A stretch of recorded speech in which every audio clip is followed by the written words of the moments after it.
Les chiites d'Irak ne se cachent plus. Après de longues décennies d'étouffement et de persécution, l'islam chiite irakien retrouve des accents triomphalistes. Saïd Adel porte le turban noir, signe de l'aristocratie chiite. Il est un descendant direct du prophète Mahomet. À 41 ans, il termine ses études pour devenir imam. À la différence des sunnites, la branche principale de l'islam, les chiites disposent d'un clergé puissant. Et pour devenir imam, il faut suivre 25 ans d'études. Bienvenue à Al-Hawza, l'école de formation des imams chiites. L'enseignement est divisé en 3 cycles. Les 2 principaux sont consacrés à l'assimilation d'un solide savoir en sciences religieuses. Mais avant, tous les étudiants passent par un cycle de 5 ans pour apprendre les subtilités de la langue arabe. Ici, il y a des étudiants de tous les niveaux jusqu'au doctorat. Il n'y a pas de limite. Tout le monde est accepté. Pas de limite d'âge, de nationalité. C'est ouvert à tous, et pas seulement aux religieux. Al-Hawza est avant tout une école de pensée religieuse. Depuis un siècle, elle définit ce que doit être la vie quotidienne d'un chiite. Un moyen aussi de garantir un ordre moral et social pour les pratiquants. 7500 étudiants viennent ici du monde entier. Ils sont destinés à faire appliquer ce dogme, tout en s'adaptant à la société moderne. Le Coran sur tablette numérique. Les étudiants doivent être des exemples pour la société. Ils doivent rassembler les gens et non pas les diviser. Les fidèles ont l'habitude de s'adresser aux futurs imams pour avoir des réponses concrètes dans la vie de tous les jours, comme le mariage, le divorce ou les conflits entre tribus. Les étudiants doivent appliquer ce qu'ils ont appris ici, l'enseignement d'Al-Hawza. Sous le régime de Saddam Hussein, Al-Hawza était mise en sommeil. La plupart de ses leaders étaient alors arrêtés et torturés. Pourchassés, les imams de Najaf ont fui vers l'Iran. Ils sont de retour aujourd'hui en Irak. Mais tous ont gardé des liens très forts avec le puissant voisin. L'Iran, plus grand pays chiite du monde, qui fait du prosélytisme, en Afrique par exemple. Nous avons des écoles chiites au Ghana. Elles ont été mises en place par l'Iran. Les plus grands ayatollahs iraniens viennent au Ghana pour enseigner le chiisme. Le cursus des étudiants étrangers est plus court, 5 ans pour tout assimiler. Arabe, sciences religieuses et interprétation du Coran. Le but, en faire des émissaires du chiisme.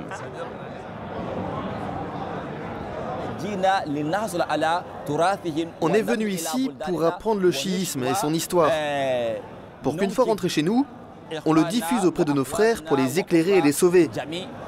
Il faut leur montrer la voie et réparer l'injustice pour qu'ils puissent trouver le chemin du bonheur.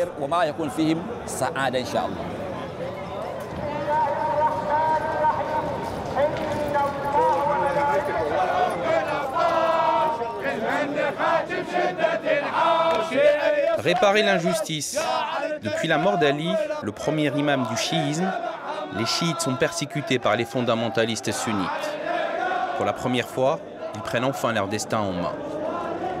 Tous les regards se tournent alors vers Najaf, ville sainte qui abrite le mausolée de l'imam Ali. Entièrement recouvert de feuilles d'or, le tombeau fait l'objet d'un culte mystique.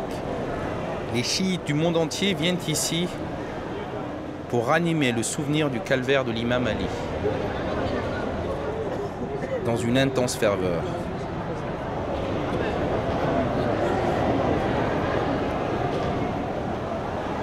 Depuis la chute du régime de Saddam Hussein en 2003, la vie a repris à Najaf.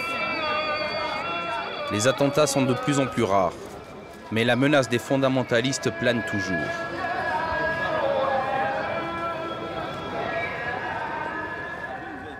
« 14h. Chaban et les autres ont terminé les cours.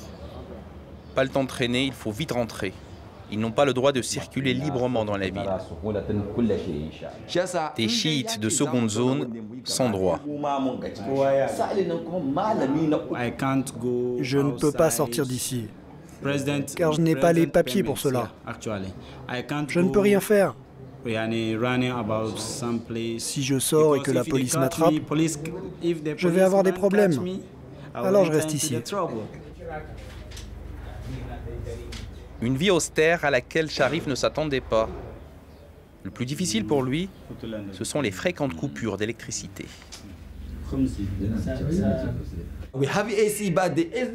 On a la clim, mais ça ne marche pas parce qu'il y a des problèmes d'électricité. Chez moi au Ghana, on est pauvre, mais c'est pas comme ça. Nous avons de l'électricité en permanence, 24 heures sur 24.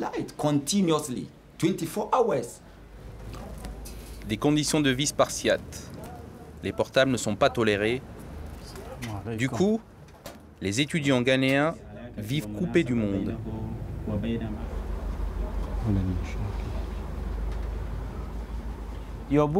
Votre télé et votre livre. C'est très ennuyeux, non? Très, très ennuyeux. Mais grâce à Dieu, je vais réussir jusqu'au bout. Je me donne 5 ans dans ce pays. Très chaud, très froid. Je ne peux pas vivre ici. L'université Al-Hawza se barricade.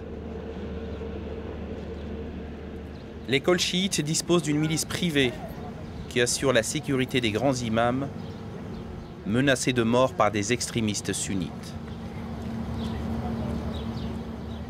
Nous retrouvons Seyed Adel. Aujourd'hui, il assiste à un cours très important dispensé par le grand savant Al-Hakim.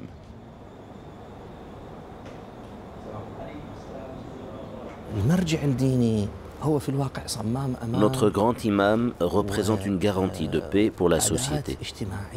C'est un guide pour les gens qui lui obéissent. Le grand imam contrôle les émotions de la société. Il est un guide pour les simples citoyens qui lui accordent toute leur confiance. Cela fait de lui une cible pour les terroristes. Pour pouvoir donner ses cours, le grand imam est sous la protection de 2 gardes du corps. Ces apparitions sont rares.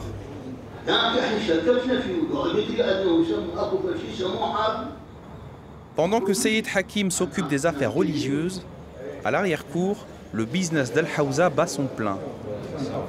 Le département des finances tourne à plein régime. Les fidèles chiites viennent y verser le khoms, l'impôt religieux. Ici, c'est le bureau des finances. Le chef de notre bureau alloue des bourses aux étudiants d'Al-Hawza selon les cas. Al-Hawza aide également les familles pauvres qui en ont besoin. L'argent liquide passe de main en main. Al-Hawza refuse les financements de l'État irakien, mais accepte ceux de l'Iran. Al-Hawza refuse les financements de l'État. Les étudiants reçoivent leur salaire directement de leurs grands professeurs. Chacun donne en fonction de ses moyens. 100 000 ou 50 000 dinars. Les étudiants peuvent aussi recevoir de l'aide de l'Iran et ça marche aussi dans l'autre sens. Al-Hawza forme aussi des hommes politiques. Abdelhadi Al-Hakim est député au Parlement de Bagdad. Il prie avec son garde du corps. Il a participé à la rédaction de la constitution irakienne avec Sistani, le plus grand imam chiite d'Irak. Il a fallu répondre aux attentes de la population. Et pour que la Constitution réponde à ces attentes, il était nécessaire que l'islam soit reconnu comme la religion officielle du pays. Le peuple aime qu'on respecte ses croyances religieuses, et on a veillé à cela.